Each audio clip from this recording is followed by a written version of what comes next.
Realita pahit yang dibungkus komedi. Pernah nggak sih kalian ngerasa kalau kalimat "aku terima kamu apa adanya" itu sebenarnya ada syarat dan ketentuannya? Kayak promo Shopee, syaratnya selama saldo masih ada. Jujur aja, kita semua tahu, penyebab perceraian terbesar di Indonesia itu bukan karena orang ketiga, tapi karena kurangnya angka 0 di rekening. Hari ini, kita bakal bahas kenapa uang selalu jadi masalah. Kenapa pasangan lo yang tadinya lembut kayak tisu paseo bisa berubah jadi naga saat lihat tagihan pay later. Dan kenapa uang suami adalah uang istri, tapi uang istri adalah hak asasi, itu adalah bibit perang dunia ketiga. Stay di sini, karena di akhir video gue bakal kasih tahu kenapa kebiasaan lo nabung diam-diam itu sebenarnya adalah bentuk pengkhianatan atau malah penyelamatan. Judul pertama, si pelit ketemu si boros. Masalah pertama, perbedaan DNA finansial. Ada orang yang kalau mau beli kerupik aja harus riset di 3 minimarket demi selisih harga 200 perak. Kita sebut dia si hemat patologis. Di sisi lain, ada pasangannya yang kalau lihat tulisan diskon 50%, otaknya langsung shutdown. Dia nggak peduli butuh atau enggak, yang penting sayang kalau nggak dibeli. Ini namanya si sultan gadungan. Bayangin dua orang ini hidup satu atap. Si suami mau ganti ban mobil karena udah botak, si istri bilang, nanti dulu, ini ada air fryer lucu warna pastel, limited edition. Akhirnya, mobil mereka slip di jauhan, tapi setidaknya kentang goreng mereka rendah kolesterol kan? Inilah pain point-nya. Kita nggak pernah ribut soal uangnya, kita ribut soal prioritasnya. Lo merasa dia nggak menghargai keringat lo. Dia merasa lo nggak menghargai kebahagiaan dia. Padahal intinya cuma satu. Kalian berdua sama-sama nggak punya duit buat beli keduanya. Zona kontroversi. Sekarang kita masuk ke bagian yang bakal bikin kalian berantem di kolom komentar.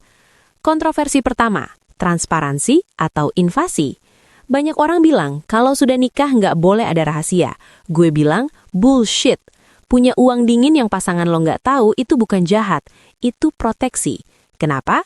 Karena kalau pasangan lo tipe yang kalau dapat duit langsung pengen ganti HP, kejujuran lo adalah tiket menuju kemiskinan bersama. Apakah berbohong demi kestabilan finansial itu dosa? Silahkan debat di bawah. Kontroversi 2. Uang suami versus uang istri. Budaya kita bilang uang suami itu punya istri, uang istri punya dia sendiri. Let's be real, di tahun 2025, aturan ini udah basi atau masih relevan? Banyak cowok di luar sana yang mentalnya kena karena nggak punya say sama sekali atas gajinya sendiri. Mereka kerja kayak kuda, tapi mau beli skin Mobile Legends aja harus minta izin kayak mau pinjem duit ke rentenir. Adil nggak? Kontroversi 3. Sandwich generation dan mertua. Ini bom waktu.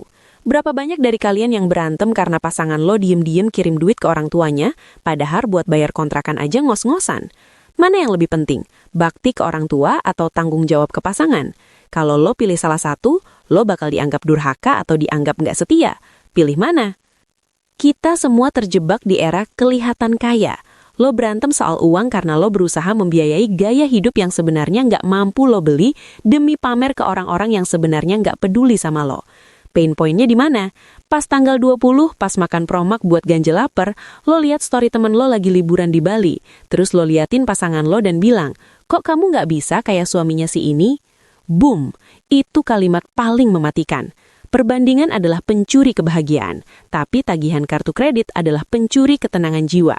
Kita ribut bukan karena uangnya kurang, tapi karena gengsi kita kepenuhan. Kita lebih takut dianggap miskin oleh tetangga daripada beneran miskin di hari tua. Kesimpulan yang ngena. Jadi, uang itu masalah? Bukan. Uang itu cuma alat komunikasi. Kalau lo nggak bisa ngomongin uang tanpa teriak-teriak, berarti ada yang salah sama fondasi hubungan lo, bukan sama saldo bank lo.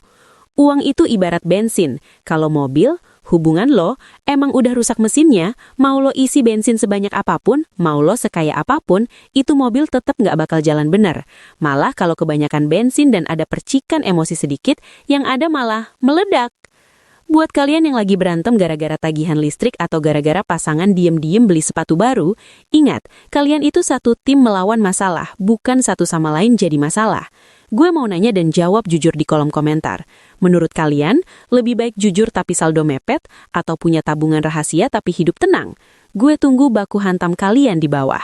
Jangan lupa subscribe kalau lo merasa video ini mewakili isi dompet lo yang kosong.